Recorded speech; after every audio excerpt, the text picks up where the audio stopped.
गौतम बुद्ध की एक प्रचलित कथा के अनुसार एक दिन सुबह सुबह सभी शिष्य बुद्ध के प्रवचन सुनने के लिए एक साथ बैठे हुए थे। कुछ देर बाद बुद्ध अपने साथ एक रस्सी लेकर आए। तथागत के हाथ में रस्सी देखकर सभी शिष्यों को हैरानी हुई। बुद्ध अपने आसन पर बैठे और उन्होंने रस्सी में एक के बाद एक 3 गांठ बांध दी। इसके बाद उन्होंने शिष्यों से पूछा कि क्या ये वही रस्सी है जो गांठ बांधने से पहले थी। इस प्रश्न के जवाब में एक शिष्य ने कहा कि तथागत, इसका उत्तर थोड़ा मुश्किल है। ये हमारे देखने के तरीके पर निर्भर करता है। एक तरह से तो रस्सी वही है, इसमें कोई बदलाव नहीं है। एक अन्य शिष्य ने कहा कि अब इसमें 3 गांठें लगी हुई हैं जो कि पहले रस्सी में नहीं थी। इसे बदला हुआ भी कह सकते हैं। कुछ शिष्यों ने कहा कि वास्तव में मूल रूप से रस्सी वही पीएच है, लेकिन बदली हुई दिख है, लेकिन इसका मूल स्वरूप बदला नहीं है। शिष्यों की बात सुनकर बुद्ध ने कहा कि आप सभी सही बोल रहे हैं। अब मैं इन गांठों को खोल देता हूं। ये बोलकर बुद्ध रस्सी के दोनों सिरों को खींचने लगे। बुद्ध ने पूछा कि क्या इस प्रकार रस्सी की गांठें खुल जाएंगी। सभी शिष्यों ने कहा कि नहीं, ऐसा करने से तो गांठें और ज्यादा कस जाएंगी। इन्हें खोलना और मुश्किल हो जाएगा। बुद्ध ने कहा कि ठीक है, अब एक अंतिम प्रश्न, इन गांठों को खोलने के लिए हमें क्या करना होगा। शिष्यों ने कहा कि हमें इन गांठों को ध्यान से देखना होगा, जिससे हम जान सकें कि इन्हें कैसे लगाया गया है। इसके बाद हम गांठें आसानी से खोल सकते हैं। बुद्ध इस जवाब से संतुष्ट हो गए और उन्होंने कहा कि ये सही बात है। हम परेशानियों में फंसे रहते हैं और बिना कारण जाने ही उनका हल खोजने लगते हैं, जबकि हमें पहले समस्याओं के मूल को समझना चाहिए। जब समस्याओं की वजह समझ आ जाएगी तो उन्हें सुलझाना बहुत ही आसान हो सकता है। भगवान बुद्ध अपने शिष्यों समेत परिव्रज्या पर जा रहे थे। रास्ते में एक शिष्य ने पूछा, हम लोगों के साथ सदा सद्भाव भरा व्यवहार करते हैं, पर बदले में हमें उपेक्षा ही मिलती है। भंते, इसका क्या कारण है। तथागत ने कुछ उत्तर न दिया। यात्रा आगे बढ़ती रही। मध्याह्न हो गया और प्यास लगी। एक कुआं मिला। उस पर डोल भी पड़ा था और रस्सी भी। पानी खींचा गया। भरा हुआ डोल ऊपर तक आते आते खाली हो गया। श्रम निरर्थक जाने पर खींचने वाले को दुख हुआ। संयोगवश वह प्रश्न करता ही पानी भी खींच रहा था।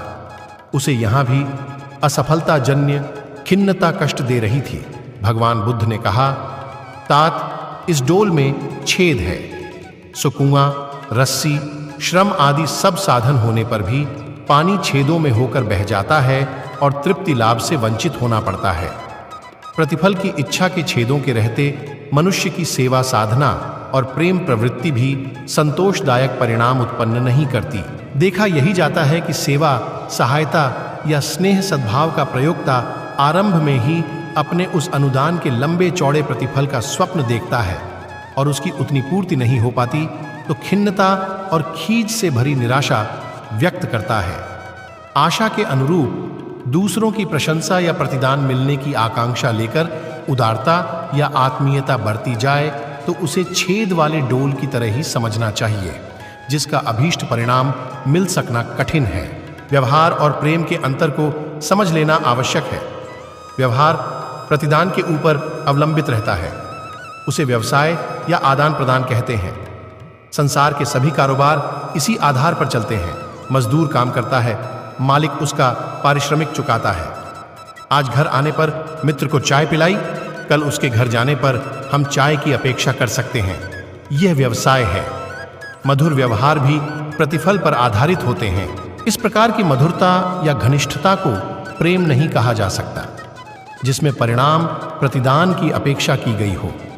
वस्तुओं की तरह व्यवहार का भी आदान प्रदान होता है।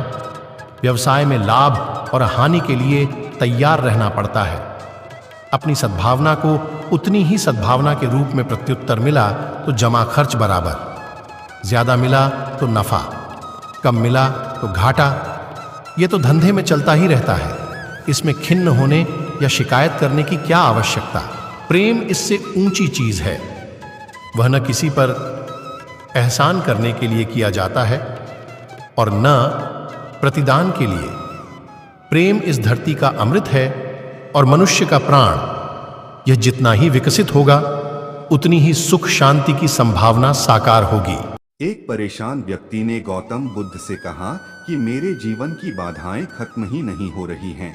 गौतम बुद्ध उस व्यक्ति को एक नदी किनारे ले गए और किनारे पर खड़े होकर कहा कि जब ये नदी सूखेगी तब हम आगे बढ़ेंगे। किसी भी बाधा को दूर करने के लिए हमें आगे बढ़ते रहना जरूरी है। अगर रुक जाएंगे तो कभी भी लक्ष्य तक नहीं पहुंच सकते हैं। इस संबंध में एक लोक कथा प्रचलित है। कथा के अनुसार एक व्यक्ति के जीवन में समस्याएं बहुत अधिक थीं। बचपन से ही उसे परेशानियों का सामना करना पड़ रहा था। पिता का देहांत हो चुका था और बचपन में ही माता भाई बहनों के पालन पोषण की जिम्मेदारी उसके ऊपर आ गई थी। बड़े होने पर व्यक्ति का विवाह हुआ, लेकिन शादी के बाद उसकी समस्याएं और अधिक बढ़ गईं। उसके जीवन में एक परेशानी खत्म होती तो दूसरी आ जाती थी। एक दिन वह गौतम बुद्ध के पास गया। व्यक्ति ने गौतम बुद्ध से कहा कि मुझे अपना शिष्य बना लें। मैं परेशान हो गया हूं, बहुत दुखी हूं।